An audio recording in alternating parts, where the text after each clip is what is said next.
মুখে পানি চলে আসলে আমার কিন্তু কোনো দোষ নাই। কে কে আমের আচার খেতে পছন্দ করেন আর কার এখনও বানানো হয়নি, তো খুব জলদি তাড়াতাড়ি বানিয়ে ফেলুন। এই যে আমরা তো বানিয়ে ফেললাম। আম নিয়ে আসছে, আম কেটে ধুয়ে সুন্দর করে রেখে দিছি। সকালে দিয়ে কাটছে, আর আমি সাধারণত আচারগুলো আমার রাতে বানাতে ভালো লাগে। একটু শুকনো মরিচ আর তারপরে মেথিটা দিয়ে দিচ্ছি, কারণ মেথি একটু শক্ত বেশি। তারপরে এই যে মহরি পরিমাণ মতো দিয়ে দিলাম। যতটুকু মেথি নিচ্ছি তার সম পরিমাণ মহরি নিলাম, মিষ্টি যেটা জিরা বলে। আর এই তো জিরাও দিয়ে দিলাম, দিয়ে এখন ভেজে নেব।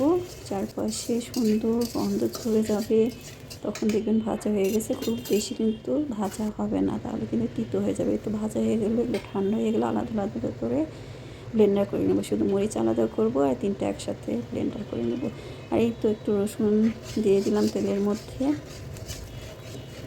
অনেকে রসুন দেয়, অনেকে দেয় না, তো আমি একটু রসুন মিষ্টি আচার বলে, ঝাল আচার বলে, রসুন দিলে ভালো লাগে। একটু জিরা দিয়ে দিলাম।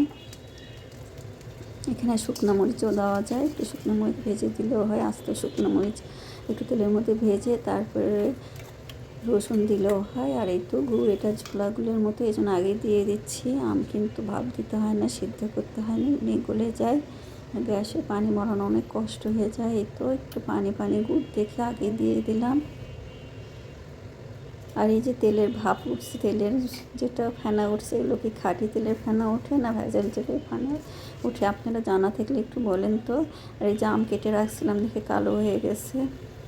জামগুলো দিয়ে দিলাম এখন। তো খুব সাবধানে দিতে হবে, কারণ এতে তেল আছে আর গুড় আছে, দুটোর ফেনা মানে পড়ে যায় পাচ্ছিল, চুলাটা মেখে যাচ্ছিলো, একটু পকা মশলা লাগছে। আর এই তো আমটা দিয়ে দিলাম, দিয়ে একটু নেড়ে চেড়ে হলুদের গুঁড়ো আর মরিচের গুঁড়ো দিলাম।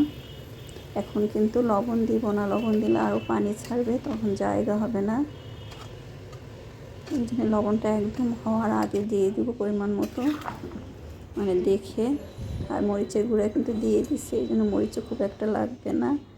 আর এই তো হয়ে যাচ্ছে। আমি এটা 2-3 দিন জাল দিয়ে দিই, একটু একটু করে পানি মরাইছি। আর এখন আমি একটু এই যে মশলাটা ব্লেন্ডার করে রাখছি, মহরি, জিরা আর মেথি, সেটা দিয়ে দিলাম। আর একটু শুকনো মরিচের গুঁড়ো দিয়ে দিলাম, ভাজা মরিচের গুঁড়ো অল্প দিলাম, কারণ একটু ঝাল হয়েছে।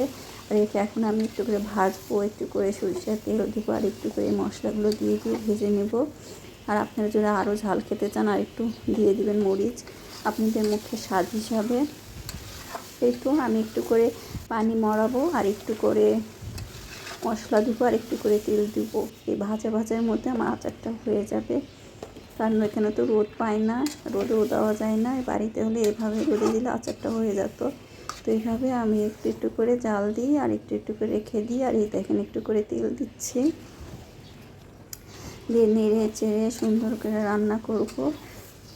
দাঁড়িয়ে থেকে নাড়তে হয়, নাহলে কিন্তু তলাতে লেগে যাবে। এই জন্য খুব সাবধানে তলাতে একটু খুন্তি দিয়ে ভালো করে নেড়ে আচারটা জাল দিতে হয়। আর হালকা মিডিয়াম তাপে, খুব জোরে জাল দেওয়া যাবে না। এই তো আমার আচার হয়ে গেলো। আল্লাহ হাফেজ।